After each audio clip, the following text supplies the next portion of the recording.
11 कुंडी नवचंडी महायज्ञ होने जा रहा है। किसी से किसी प्रकार की कोई दक्षिणा नहीं ली जाएगी, ना हवन का पैसा लिया जाएगा। सिर्फ इस यज्ञ में जजमान बनकर आप पुण्य के भागी बने और जजमान बन के बैठिए। मैं ये कहना चाहता हूँ सबसे कि हम सब एक परिवार हैं। पाप गट दान होगा, पाप गट दान के बाद कलश यात्रा निकाली जाएगी। रियासी जिला के खेरस क्षेत्र में मौजूद हूँ और हमारे साथ खास बातचीत करने के लिए चैतन्य मुनि सागर महाराज जी हैं और इनसे जानते हैं कि कलश यात्रा कहाँ से निकाली जाएगी और कहाँ जो है संपन्न की जाएगी। इसके अलावा यहाँ पर जो है नव यज्ञ जो है यहाँ पर करवाया जा रहा है और आपको ये बता दें पूरी जानकारी महाराज जी से लेते हैं। महाराज जी बताएंगे कि कलश यात्रा कब निकाली जाएगी और क्या-क्या समय रहेगा। राधे राधे, जय माता दी। ये जो जिस जगह भूमि में हम खड़े हैं, यहाँ पे 11 कुंडी नवचंडी महायज्ञ होने जा रहा है और इसकी जो रूपरेखा है वो इस प्रकार है कि 16 तारीख फरवरी की 16 तारीख रविवार के दिन सुबह 10 बजे पाप गट दान होगा। पाप गट दान के बाद कलश यात्रा निकाली जाएगी। कलश जो यात्रा जो है इस यज्ञ भूमि से काशीपट्टा गुप्त काशी में चंद्रभागा महारानी के तट पर वहां से जल भरकर जो है हम जहाँ यज्ञ भूमि में लाएंगे, इनको स्थापित करेंगे कलशों को। उसके बाद जो यज्ञ है वो 17 फरवरी सोमवार से यज्ञ आरंभ हो जाएगा जी। और सुबह 8 बजे से 11 बजे तक यज्ञ पूजा हवन और उसके बाद 1 बजे से 3 बजे तक देवी भागवत कथा, 4 बजे भोजन प्रसादी होगी जी। और रात 8 बजे से लेकर 11 बजे तक माँ चंडी की जोत प्रज्वलित की जाएगी और रोज जागरण होगा, भजन कीर्तन, संध्या भजन कीर्तन होगा। जी। ये इस कार्यक्रम जो है की रूपरेखा है और ये यज्ञ 9 दिन चलेगा, 17 से 25 फरवरी तक। जी। इसके अलावा भक्तजनों से क्या आप अपील करना चाहते हैं? मैं सबसे विनय प्रार्थना करना चाहता हूँ कि जितने भी हमारे सनातनी भाई बंधु हैं, माता बहनें हैं, सभी इस यज्ञ में आएं जी। और पापगट दान भी करें, कलश यात्रा में भी सम्मिलित हों, यज्ञ में भी बैठें, हवन में भी बैठें।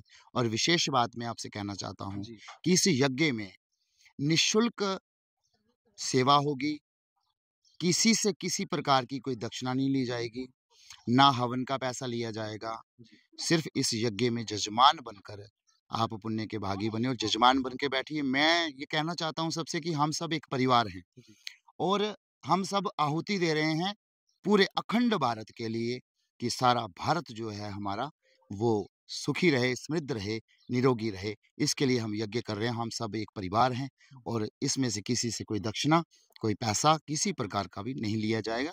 सभी जजमान बन के बैठे। मैं भी जजमान हूँ, आप भी जजमान बैठिए, बनकर थोड़ा-सा बैठिए। सवाल एक है कि इस वक़्त केरल में कार्यक्रम के लिए जो है कार्य किया जा रहा है। तैयारियाँ चल रही हैं, तो क्या केरल के लोगों का आपको समर्थन मिल रहा है या फिर रियासी के लोग भी आगे बढ़ चढ़कर आपका समर्थन दे रहे हैं? हाँ, कुछ लोग केरल के भी सभी जहाँ समर्थन दे रहे हैं, कोई तन से, कोई मन से, कोई धन से। जी। तो उस प्रकार से सहयोग तो नहीं हो रहा है हमारा। तो मैं सबसे प्रार्थना करना चाहता हूँ कि सभी जन जो भी आज कलयुग का जो कर्ण बनना चाहता है, जी। जो भी कर्ण बन के जो दान करना चाहता है, तो मैं आह्वान करता हूँ उन सबका, दानी भाई बंधुओं का, माता बहनों का, जो भी इस यज्ञ में दान करना चाहता है, वो मांगते हम हैं नहीं, ना हम ग्राही करते हैं। जी। तो इसलिए हम सबसे प्रार्थना करते हैं कि जो इच्छुक है, जी, वो इसके दान कर अलावा सकता है। एक और सवाल है।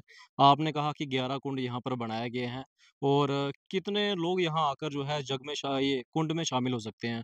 कितने जब हवन होगा तब कितने लोग इसमें शामिल हो सकते हैं? कम से कम 100-150 लोग जो हैं, हम रोज़ाना? यज्ञ की जो जितनी तैयारी की है, 100-150 लोग हवन में बैठ सकते हैं। इससे ज़्यादा हो जाए तो हम उनकी भी व्यवस्था कर सकते हैं। जी। 200 भी हो जाए, 250 भी, हम उनकी व्यवस्था कर सकते हैं, कोई दिक्कत ये नहीं है। पूरा जो है आपने कहा 9 दिन जो चलेगा पूरा? हाँ, 9 दिन चलेगा और कलश घर से लाने की किसी को ज़रूरत नहीं है। जी। कलश यहाँ पर हैं, हुँ, हुँ। खाली कलश उठाने हैं और हमारे साथ-साथ चलना है। वहाँ से कलश भर के अपने-अपने कलश भर के लाने हैं, यहाँ पे स्थापित करने हैं और रोज़ उन कलशों की पूजा करनी है जी। और यज्ञ में बैठना है जजमान ये बनकर। 9 दिन जो है कलश की ये जो है पूजन की जाएगी। 9 दिन कलश पूजन होगा, 9 दिन ही अ, हनुमान जी का पूजन होगा, 9 दिन ही माँ भगवती के मंत्रों का उच्चारण होगा, पाठ होगा और 9 दिन ही माँ भगवती का जो निवारण मंत्र हैं, उनके नाम की आहुतियाँ दी जाएँगी। महाराज जी एक और सवाल है। कलश यात्रा आपने कहा 16 तारीख को निकाली जाएगी। ये जो यात्रा है पैदल रहेगी या फिर वाहन का भी इस्तेमाल किया जाएगा? पैदल यात्रा जो चल सकते हैं उनके लिए पैदल यात्रा है, जो माता-बहनें नहीं चल सकती, बुज़ुर्ग नहीं चल सकते, भाई-बंधु, उनके लिए जो है वाहन का भी किया हुआ है, हमने यहाँ व्यवस्था से की हुई है। यहाँ से आपने कहा कि 10 बजे जो कार्यक्रम है जो आपने कहा उसके बाद ये कलश यात्रा के लिए यहाँ से निकलेंगे।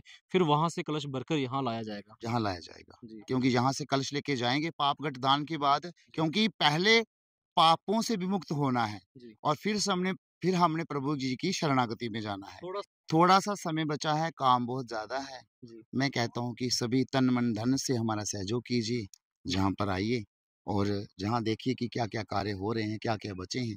जो-जो कार्य बचा है वो स्वयं आप कहिए कि महाराज जी हमें क्या सेवा दी जाए।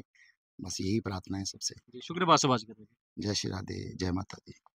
तो आपको ये बता दें कि ये तस्वीरें हैं यहाँ पर 11 कुंड बनाए गए हैं और यहाँ के जो केरल में जो महिला हैं वो भी कहीं न कहीं इस चीज़ का जो है संजोग कर रहे हैं। अगर आप भी इस कुंड में इसमें जो है जग में आना चाहते हैं या फिर हवन में जो है बैठना चाहते हैं तो आप यहाँ पर आ सकते हैं। अगर आप अपनी सेवाएँ यहाँ देना चाहते हैं किसी प्रकार की भी तो आप यहाँ पर जो है सेवाएँ दे सकते हैं। हालाँकि हम बात करेंगे तो 17 फरवरी से यहाँ पर जो है अ, यज्ञ का आरंभ किया जाएगा और ये जो है 9 दिन यहाँ पर यज्ञ चलेगा। इसके अलावा बात की जाए तो यहाँ पर 11 कुंड बनाए गए हैं और 9 दिन यहाँ पर हवन किया जाएगा। उसके अलावा यहाँ पर और भी कार्यक्रम जो हैं जिस प्रकार से महाराज जी ने बताया वो किए जाएँगे और उम्मीद करेंगे कि अगर आप ये वीडियो देख रहे हैं तो हम चाहेंगे कि अगर आप भी यहाँ पर किसी प्रकार की भी अगर मदद करना चाहते हैं या संजोग करना चाहते हैं तो आप दिए गए नंबर पर भी संपर्क करके अपना सहयोग दे सकते हैं। तो फिलहाल इस कवरेज में इतना ही।